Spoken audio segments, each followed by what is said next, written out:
नमस्कार, आप सभी का स्वागत है Envira online school YouTube channel पर।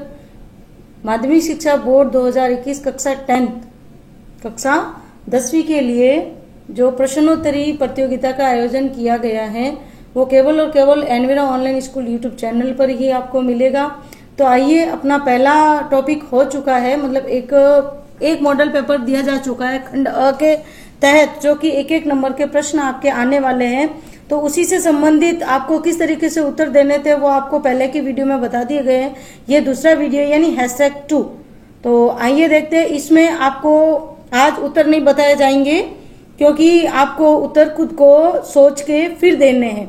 ये प्रश्न है, महत्वपूर्ण प्रश्न तैयार किए गए हैं, सटीक और एकदम सही प्रश्नों का समावेश किया गया है। तो ये केवल और केवल छात्र हित को ध्यान में रखते हुए कि बच्चे जो परीक्षा की तैयारी कर रहे हैं, परीक्षा उपयोगी जो सामग्री है वो उपलब्ध करवाने का ऐसा इस चैनल का उद्देश्य है। तो अधिक से अधिक छात्र तक पहुंचे, औरों तक जरूर शेयर कीजिए। और 10वीं के बच्चे अच्छे से पढ़े, अच्छे मार्क्स लेके आए, उसी को ध्यान में रखते हुए किया हुआ है। तो जरूर लाइक कीजिएगा, शेयर कीजिएगा। और चैनल को अभी तक आपने यदि सब्सक्राइब नहीं किया तो सबसे पहले सब्सक्राइब कर लीजिएगा और बेल आइकन के बटन को जरूर प्रेस कर लीजिएगा, ताकि इस चैनल पर आने वाले सारे वीडियोस, प्रश्नोत्तरी की सीरीज वगैरह है वो सारी की सारी इस पर उपलब्ध हो जाएगी। कल ठीक सुबह 10 बजे कक्षा 12वीं की जो लाइव टेस्ट सीरीज है वो हम पुनः शुरू करने जा रहे हैं। तो कक्षा 12वीं के लिए भी जो भी छात्र हैं उनके लिए भी यह महत्वपूर्ण सूचना है। तो अपनी तैयारी करके बैठिएगा और जरूर अटेंड कीजिएगा और शेयर जरूर कीजिएगा। तो आइए बढ़ते अपने इस #2 प्रश्नोत्तरी ये पार्ट अपना है सेकंड। तो आइए देखते हैं इसके अंतर्गत किस तरीके के जो प्रश्न दिए गए हैं उसमें आपको चुनना है और विकल्प आपको कमेंट बॉक्स में भरने हैं। जो भी सही उत्तर होगा उसको आपको कमेंट बॉक्स में कमेंट करके बताना। इसमें आपको उत्तर नहीं बताए जाएंगे, केवल और केवल प्रश्न पूछे जाएंगे जिसके उत्तर आपको देने हैं। धीरे धीरे लाइव शुरू कर दिया जाएगा, तब तक आप प्रीमियर में उत्तर दीजिए, कमेंट बॉक्स में कमेंट करके उत्तर देने। तो आइए बढ़ते अपने पहला प्रश्न आपके देखो इस तरीके से आता है। खंड अ होगा और ये 10 प्रश्न होंगे जो कि एक अंक के होंगे, तो टोटल 10 अंक। तो आइए बढ़ते अपने पहले प्रश्न की ओर। पहला प्रश्न है, नीलांबर में कौन सा समास है? कौन सा होगा? बहुब्रीहि होगा, तत्पुरुष होगा, कर्मधारय होगा या द्विगु होगा? आपको अच्छे से सोचना है, समझना है, फिर उसका उत्तर देना है। तो कौन सा होगा वो सोच समझकर आप उत्तर दीजिएगा। इस बार आपको उत्तर नहीं बताए जाएंगे, ठीक है। दूसरा प्रश्न है कि द्विगु समास का कौन सा उदाहरण होगा? पीताम्बर होगा, षटकोण होगा, कुपुत्र है या प्रतिवर्ष? तो द्विगु समास किसको कहते हैं? संख्यावाची को। अब आप देख लीजिए संख्यावाची इसमें किसमें आपको नजर आ रहा है, तो उसके अनुसार आपको उत्तर देना होगा। तीसरा प्रश्न है कि किस पद में तत्पुरुष समास है? आपको पहले के वीडियो समास के ऊपर ही आधारित था, तो कौन सा समास की क्या पहचान है उसमें आपको बताई हुई है। तो आप अच्छे से बता सकते हो इसको देखकर कि तत्पुरुष समास किसमें है। क्या बैलगाड़ी में है या मुनिवर में है या सत्यव्रत में है या कहासुनी में है? किसमें है तत्पुरुष समास? सोचिए और फिर उत्तर जल्दी से कमेंट बॉक्स में कमेंट कर दीजिए। चौथा प्रश्न है कि दोपहर में कौन सा समास है? कौन सा होगा? आप अच्छे से इसको शब्द को पहले देखना है, यानी पहले सामासिक जो पद दे रखा है उसको अच्छे से देखना है, फिर समास को पहचान करना है।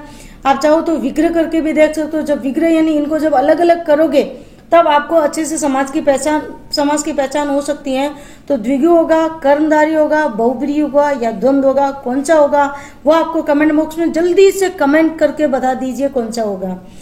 फिर दिया है कि कमल मुख का शुद्ध समास विग्रह, यानी एकदम सटीक समास विग्रह, यानी ये जो कमल मुख एक सामासिक पद है, इसको जब अलग अलग आप करोगे तो कैसे लिखोगे? कल और मुख लिखोगे या कमल के समान मुख लिखोगे?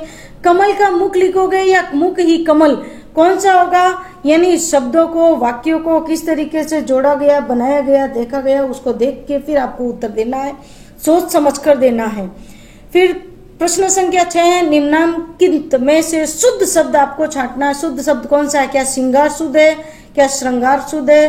क्या ये सश्रृंगार है या ये श्रृंगार? कौन सा होगा वो आपको सही से देख के फिर देना है। ठीक है।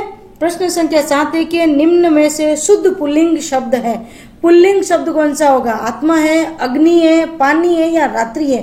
कौन सा होगा वो आप सही से देख के बताइएगा। प्रश्न संख्या 8 है, अशुद्ध वर्तनी वाला शब्द बताइए। चतुर्भुज होगा, प्रत्यक्ष है या निष्पक्ष है या कृतज्ञ है? कौन सा है वो आपको देख के बताना है।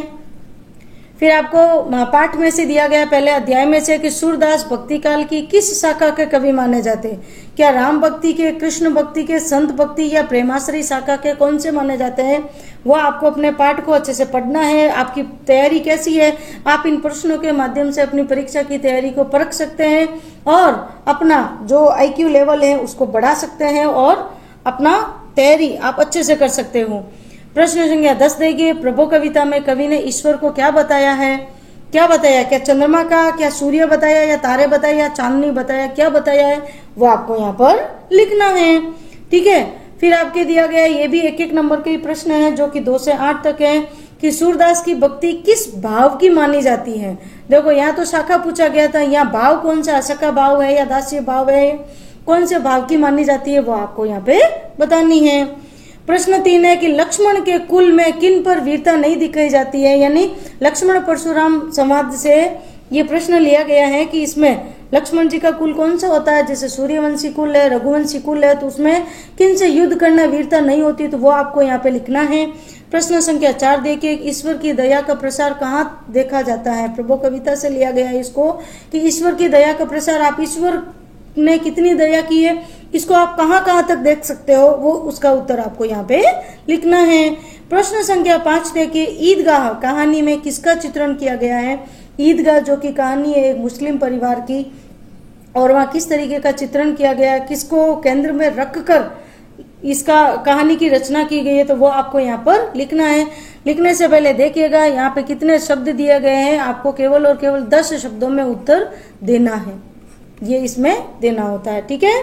प्रश्न संख्या 6 है कि आध्यात्मिक दृष्टि से जो कन्याकुमारी है उस कन्याकुमारी का क्या महत्व है, उस स्थान का क्या महत्व है, वो आपको यहाँ पर लिखना है। प्रश्न संख्या 7 है, कुमड़बत्तियां होना मुहावरे का अर्थ क्या होता है, वो आप सोच समझ कर बताइए। कुमड़बत्तियां यानी क्या होता है? चुमुई का पौधा। अब इसका अर्थ क्या होता है, किस संदर्भ में लिया गया है, उसको आपको यहाँ पे लिखना है। प्रश्न संख्या 8 है, खिसियानी, बिल्ली, खंबा, नोचे, लोकोक्ति यानी लोगों के द्वारा कही गई उक्ति किस संदर्भ में, इसका क्यों कहा गया था, इसका अर्थ आपको यहाँ पर लिखना है। प्रश्न संख्या देखिए, दिए गए रिक्त स्थान आपके आएंगे इस बार जो कि एक अंक का होगा। तो ये जहां से दिया गया है, कहां से उठाया गया है, कैसे दिया गया है, वो आपको यहाँ पे लिखना है कि असीम उपवन के तुम हो, क्या हो, और इसके आगे जो ब्लैंक दिया गया है वो आपको भरना है। आप यहाँ पे भी लिख सकते हो और यहाँ पे भी लिख सकते हो। प्रश्न संख्या देखो, देख मराठे, यहाँ जो ब्लैंक दिया गया है क्या आएगा वो आपको यहाँ पे फिलअप करना है। फिर प्रश्न संख्या 11 की ईर्ष्या का यही कौन सा वरदान है, कैसा वरदान है, वो आपको यहाँ पर लिखना है। अब इस बार आपको मैंने उत्तर साथ में इसलिए नहीं बताया है ताकि आप अपनी इस तैयारी को इन प्रश्नों के माध्यम से परखिए। बिल्कुल सटीक और सही प्रश्नों का समावेश किया गया है चुन के, जो इस प्रकार के आपके माध्यमिक शिक्षा बोर्ड 2021 में आने वाले हैं। और परीक्षा कब होने वाली है इसकी घोषणा कभी भी या सरकारी आदेश कभी भी आ सकते हैं, तो आप अपनी तैयारी को नियमित रखिए। किसी भी तरीके से भरोसे मत बैठे रहिए कि आपको प्रमोट कर दिया जाएगा, ऐसा सोचिएगा मत, क्योंकि परीक्षा होगी तभी आपको जो उत्साह होगा दुगना होगा जब आप इस तरीके के अपने आपकी मेहनत का परिणाम आपके सामने आएगा। तो इन जो आपको ये इस तरीके का प्रश्नों की ये प्रश्नोत्तरी प्रतियोगिता रखी गई है, अधिक से अधिक बच्चों को अटेंड करनी है और अपनी तैयारी को नियमित रखना है। और सभी बच्चों को, जो भी आपके आसपास के कक्षा 10वीं के विद्यार्थी हैं जो इस बार 2021 की परीक्षा में सम्मिलित होने वाले हैं, तो उन तक जरूर शेयर कीजिएगा। लाइक करने के लिए, शेयर करने के लिए आपका बहुत बहुत धन्यवाद, आभार।